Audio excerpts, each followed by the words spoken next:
Hey guys, welcome back to another video. It is Sunday, May 12th. It's Mother's Day. Happy Mother's Day to all the moms out there. I've got the Ozark Trail over there. I'm going to do the final step of the build. Alright, so the air compressor decided to finally kick off. The air compressor knows that it might see some action today. As always, thanks for watching. We just passed 700 subscribers as of last night. Awesome growth over the last couple of weeks. I've got plus 300 and some subscribers, so keep that momentum going. I appreciate you guys. This channel, you know, it's not artsy fartsy. There's not a lot of cool editing going on here. It's raw footage. You're getting what you get. I appreciate you guys sticking around, joining, commenting, keeping the conversation going. That's it. If you like it, thumbs up. If you don't like it, thumbs it down. I don't care either way. But thanks for watching, and I'll see you on the next one. If it's your first time here, welcome. If you're a returning viewer, thanks for the support. I appreciate you. And today I'm going to do the final piece of the puzzle. This build has been fun. This build has been challenging. This build has been character building, as far as, you know, being patient and waiting. You know, typically I like to get these done in a day or so when I'm doing a build. This has gone on for about a week, getting it built up to where it is now. We've got the Shimano 105, we've got the carbon fork, we've got the tapered fork adapter, we've got the sealed headset upper and lower, new bar tape, new stem, wheels, pedals, all the things, right? And it's riding amazingly. Now there's one thing that I have left to do that I do to all of my bikes. I gotta convert it from tubes to tubeless. So I've gotten lucky. I've got about 30 some miles on the bike here in the neighborhood. I've taken it down Bistro Road, which is typically a lot of debris on the side where I'm riding. There's a lot of nails, there's a lot of metal, there's a lot of glass. I've been lucky to this point not to get a flat. Alright guys, so the first step you're gonna need to make sure you have the right stuff on hand. I'm kind of sad to get rid of these tan sidewalls because they do look so sweet. Get yourself some valve stems. These are Presto valve stems that I've had for quite a while. You can see that they're very well used, but they still work perfectly fine. And this seals it up at the rim level on the inside, and then on the outside it's got this rubber O-ring that you cinch down with this part, and it gets it nice and snug against the wheel, so prevents any leaks there. If you do have any small gaps there, the sealant will fill in where that's at. But these are pretty readily available on Amazon, anywhere between like 10, 20. They probably have some more premium options out there that you can get for a lot more, but these work just fine. I'm going to take these tires off, and we'll go from there. When you have the tires out, clean and do anything that you need to when the tire's out that maybe isn't as easy with the tire in. So let's just grab a rag. This is just a splash off from the wet roads yesterday, so it's a little dirty. You just take a rag. You can get a wet wipe if you want. I always keep baby wipes on hand for this kind of stuff, for these minor wipe offs. I like to do the rear first. We'll set this up somewhere so we can kind of see what I'm doing. So the first thing you want to do, find your valve stem, take off the cap, undo the little thing. So if you haven't had Presto valves before, this might be new to you. There's a little nut here that keeps it closed. So when you're not doing tire stuff, you're not going to lose any air. When you're changing tires, you unscrew it lefty-loosey. It gives you a button to let the air out. Still a little bit of air in there.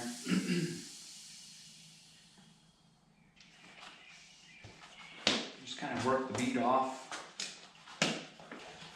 Then do the other side. Pop it off that bead there best you can.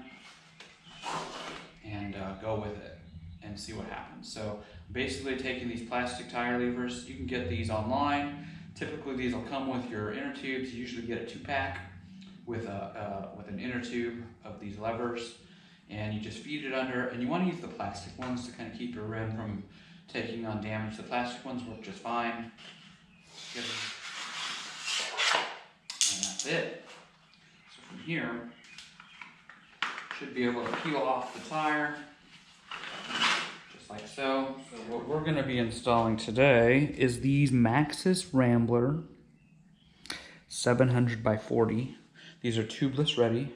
You can see here. Any tire that's tubeless compatible is going to have some sort of indication on it telling you that it's, you know, able to be set up tubeless. So another thing to call out is that all tires are directional. So at some point on here, it's going to tell you which way the tire should spin. And here it is. So the rotation. If you can see that there, it's indicating that the rotation is this way. So looking at the bike from here, if I put this on this way, it's going to be backwards. So I need to make sure that I put it on this way. And a good way to know which way, just use your cassette as reference. The cassette is going to be drive side out, so it's the right side. So I know that my tire is going to go this way. First thing, so I'm just going to take one. We're going to undo the little stopper there that goes on the outside. Pull your O-ring out. Give it a quick little rub down if you're using stems that have been used. Grab your wheel.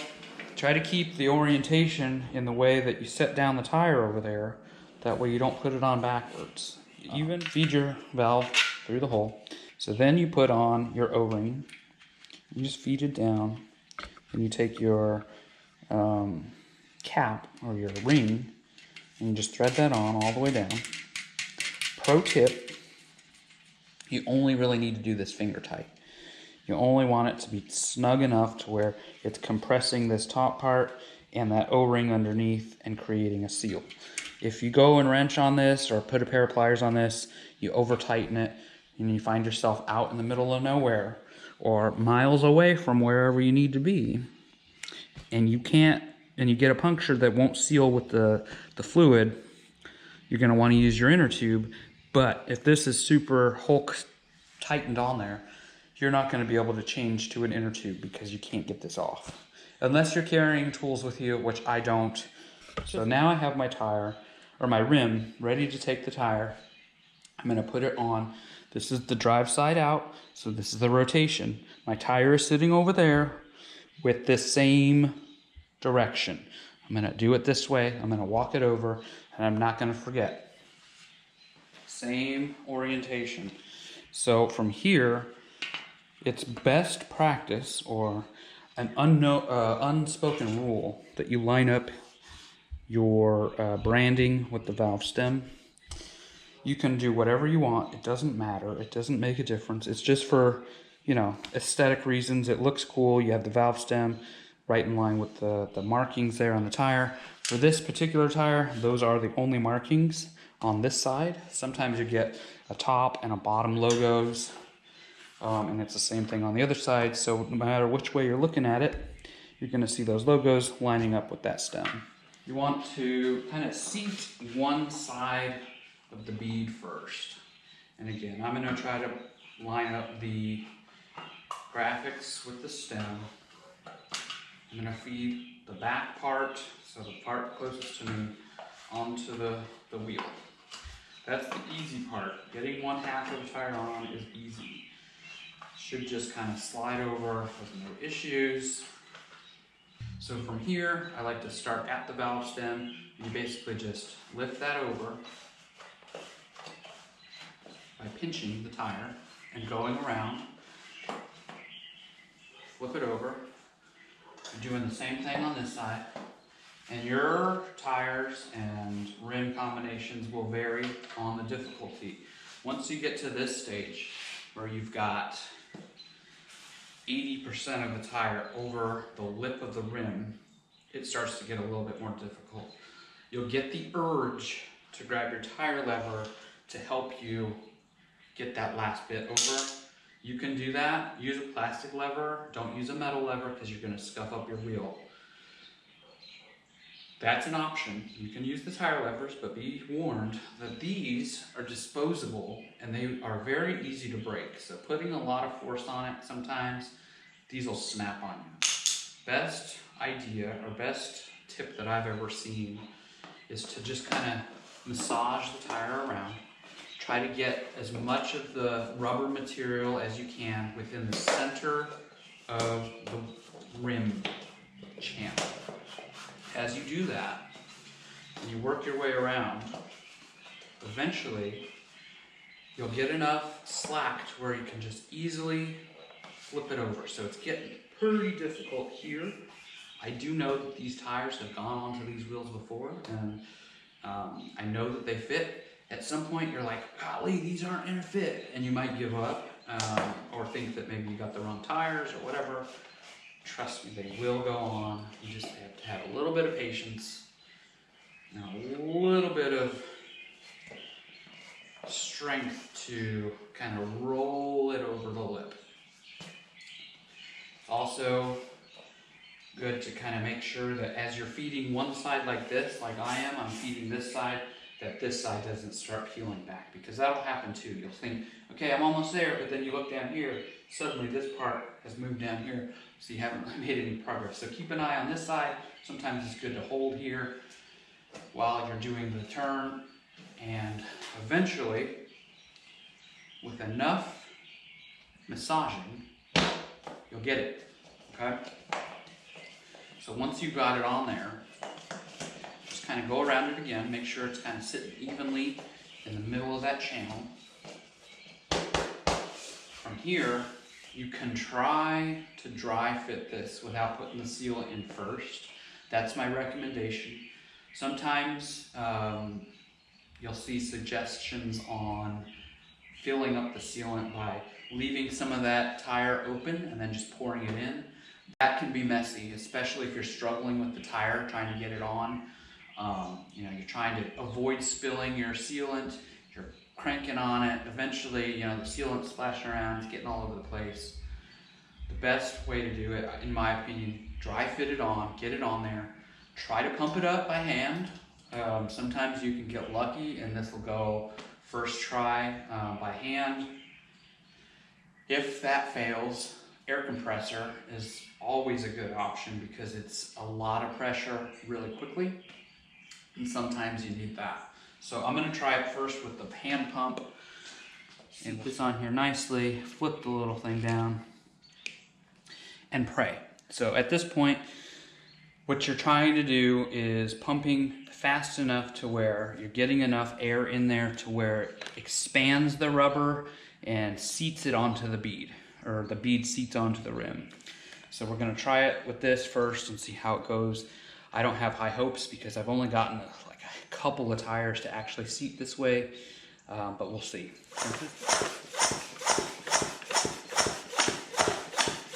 So just as I thought, nothing is happening.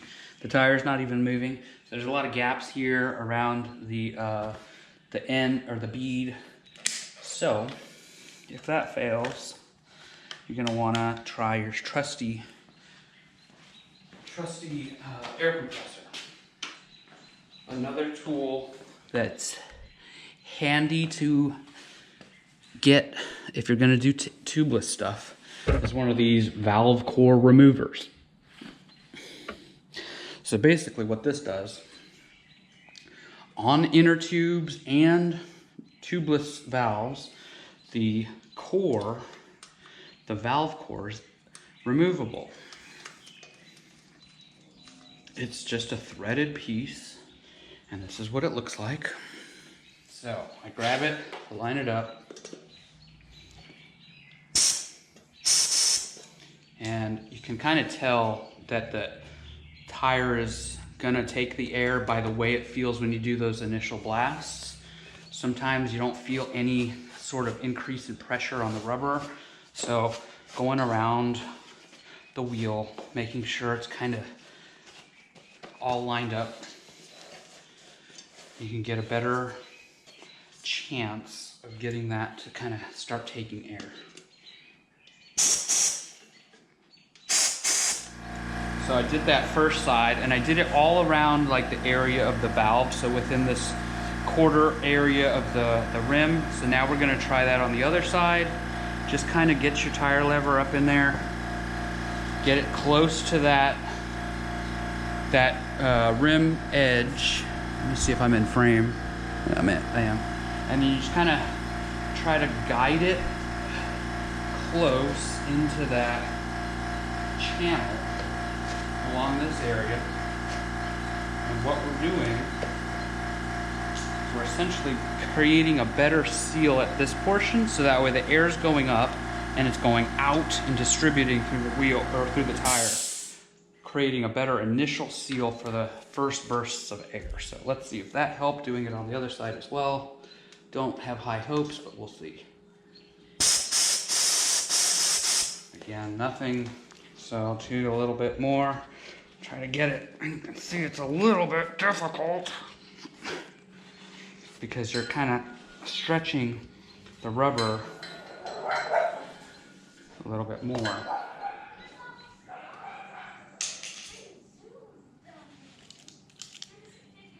Let's try it again. And that's going to do it right there. It's taking air.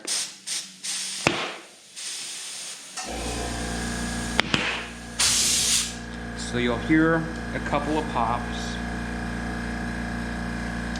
That's an indication that the bead has seated onto the tire. So you want to take a look all the way around. There's a little line along the tire that shows you the bead, and kind of you want to make sure that that's equal distance and you can see it equally across the entire diameter of the wheel. So from here I can let all the air out. And that tire is seated on this wheel. So from here, if I were to do that same process, trying to get the air in here, I won't struggle to get it to go because it's already seated. So we'll fill it up again.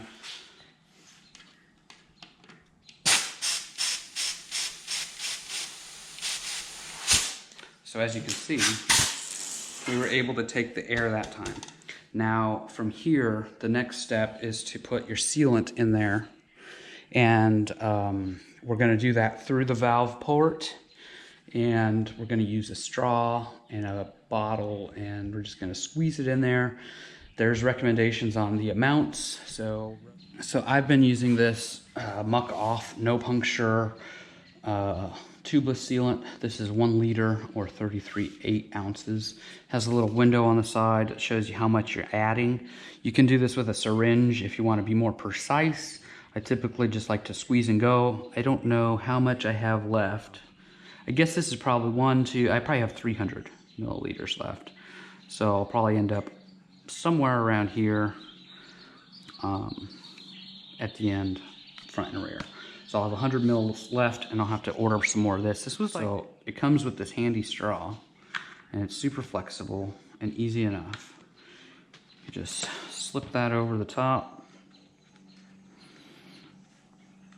just like that. Make sure you got enough on there. And always a good idea to shake this stuff up, because there's little particles in here that help when you get a puncture. It sends the fluid out, but it also sends these little pieces of like rubber. Sometimes it's glitter, sometimes it's, I don't know what it is, but it helps seal it up. So sometimes that stuff can settle in the bottom of your bottle here. Good idea to get it nice and mixed up in there. There we go. At this point, we should be able to attach the hand pump. I like to flip it over, let that sealant kind of run down. Put it in the 12 o'clock position.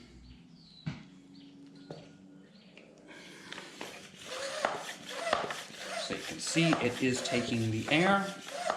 And from here, you can do the shake. So you basically take your wheel and kind of give it a little bit of turning. You can flip it up if you got enough space. If I could throw this up, I'll probably hit the ceiling, but bounce it around. Make sure you get that sealant evenly distributed along the wheel, along the tire. Basically anything that you have that might be a potential leaking area, if something isn't quite closing up. This helps to close those gaps. I've seen in the past videos that recommend you wait 24 hours before taking this out. Okay, that's probably a good idea, but you just did a tire change and you're probably stoked to go ride and feel how the new tires feel and how the new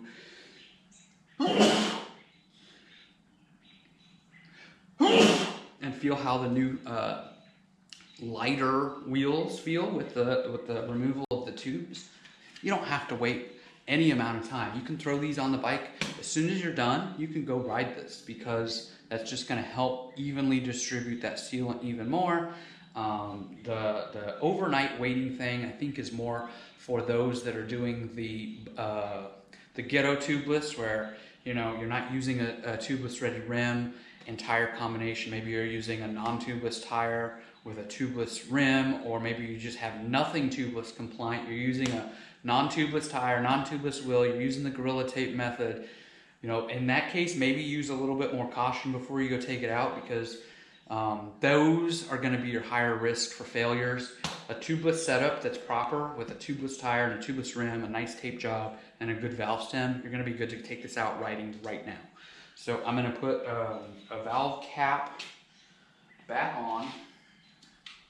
Don't need these. You can leave them off, but just for being proper, I'm going to put one on. I'm going to throw the wheel back in there, and then I'm going to do the front, and then I'm going to go ride it. That works. Feels nice. It looks different. You can see kind of the contrast there, the all black tire versus the tan sidewalls of the stock tires. It almost looks fatter in this configuration because I've got the black rims, a little bit higher profile here, the wider profile here for sure than the stock wheels. And then the all black and black, it kind of gives you the illusion that you're running a fatter tire on here, which I like. But at the same time, I do like the look of the tan walls on that front. So again, I'm a big fan of tan walls. I went through a phase where all my bikes had the tan wall tires. I've now been kind of gravitating back towards the all black look. So it'll be interesting to see how this looks once we get it all done with the black on black wheels. So deleting that tan sidewall. So it'll be interesting to see how it all shakes out. I'm gonna get my chain proper on that last cob. There it is.